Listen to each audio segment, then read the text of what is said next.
I'm Clark Rowley. I actually knew I was gay at a very young age. However, I really hid it because of influences through public, through family.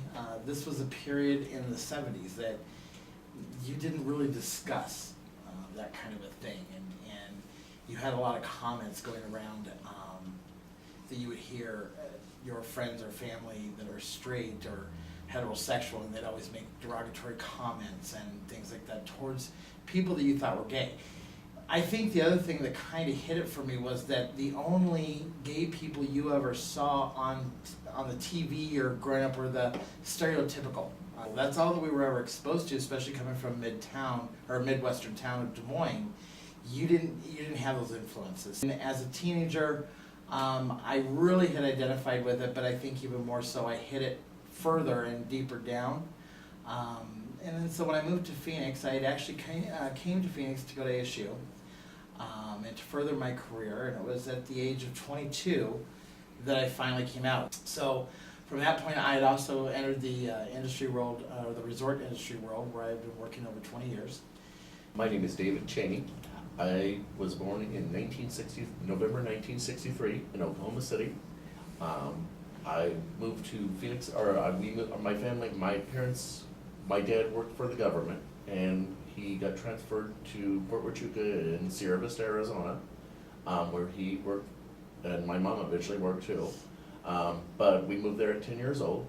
But coming from a conservative army town, I knew I was gay probably from the time I was 6 years old. I didn't really discover that I knew I was gay, but I didn't really discover I was gay until I had moved to LA after I had completed my degree at ASU in interior architecture.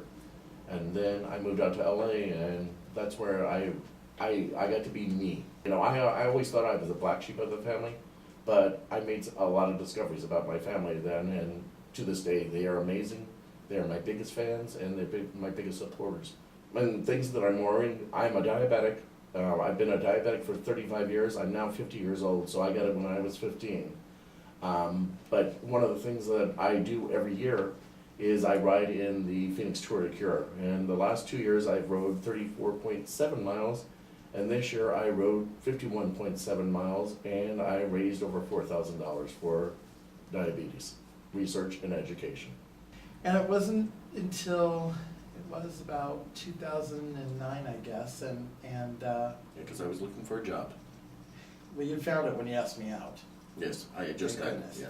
But yes, and I remember that rainy day. It was a Sunday afternoon. You called me, and you asked me if I would go out on a date with you, and I said yes. And so he planned the first date. It was to Zoo Lights. But yes, we initially met playing backgammon, and it's for some freak reason, he and I got to talking about backgammon, and I, for some reason, had the backgammon board in my car. And so he said something about backgammon. I went running out to the car, grabbed the board, and we started playing. And we started playing almost every day after that. And we just got to know each other, and we really got to like each other. And then I asked him, I said, you know, this is somebody I could spend the rest of my life with. And I asked him out to Zoo Lights, and, you know, 2 weeks after that, he took me on the first date to his business function. A business function. So, Looking back on that, I still wonder what I was thinking. That was the craziest thing in the world. I I must have been smitten. So then we decided that we would do it here, and we had explored getting married in a state that had already honored same-sex marriage. But the reality of it is that we weren't planning on moving to those states, and so therefore to stay at our home, which we'd made this obviously our home, and had all intents of making it our home, it made no sense to be legally married in a state that was recognized when our home state wasn't going to recognize it, so we chose not to. But the wedding was quite fun. And we refer to it as our wedding, and it is our wedding date, even though it is a commitment ceremony. To us, that is our wedding. In fact, if when the day happens that we are blessed to be able to legally get married in this state, we've decided that we're keeping October 9th, 2010 as our official wedding anniversary, because that was the day that we got married in front of 300 of our closest friends and family. All in hats. Yes, because we brought the British part to Scottsdale. We decided to do it at the Scottsdale Civic Center, and working with people from the Civic Center, they were just thrilled. Honestly, for city officials, thought it was so cool. And we hit that bridge, and we came over, because the fountains at the Civic Center, there's a bridge you cross through it. It was just nothing but a sea of hats. I have been a type 1 diabetic for 35 years. I'm 50 years old, and I've been a type 1. I've watched my life change drastically. I used to have to do shots and all that.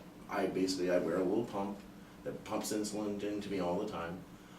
But because of me being a diabetic, there are incidences where I can have really low blood sugar and things like that.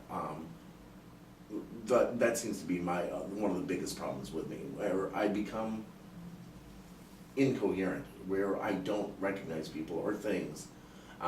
So having somebody by my side like Clark, you know, I know that I'm looked out after. You know, I don't have to worry about my parents. But the thing I'm always worried about, because of us not being able to be married in the state of Arizona, is that he may not be able to come visit me, or in certain hospitals, or in Scottsdale. You know, it's not a guarantee. But he also has no right in making decisions on my behalf, and I want him to be able to make the decisions that I know are gonna be my decisions, not, you know, somebody who thinks something's right. It's made it very difficult in putting together our relationship, not in the decision of our relationship, but in moving our relationship forward, that we are inflicted with a situation that a lot of couples in this world aren't inflicted with, or at least at this point in their relationship. And knowing that you have to carry so many documents whenever you travel anywhere, how you put together your estate in the event that something tragic should happen, which really could happen between either one of us, but having the fact that he is inflicted with diabetes, it makes it even that little bit more challenging. And the number one thing that scares me is it's actually the hospitals that scare me the most, and it depends on who you get at that hospital. We could have an incident, and we could be at Scottsdale Healthcare, for example, and frankly, if it was somebody who, for whatever reason, didn't agree with our lifestyle, could keep me out of the room to see him, or could keep me, as simple as that. And that's not right. David and I have talked in depth and for hours about both of ourselves in the event that anything should ever happen to either one of us in an accident or in any situation, and we know what we want done, and it should be that way. Well, and then also when I become incoherent, that's when I can go into my, you know, I can go into an all-out rage, and, you know, having him there and knowing that he's there and is going to keep me calm, because all it takes is the wrong thing and I could explode. You know, having somebody who can just keep me where I'm thinking, you know, clearly and all that, makes me feel I'm safe.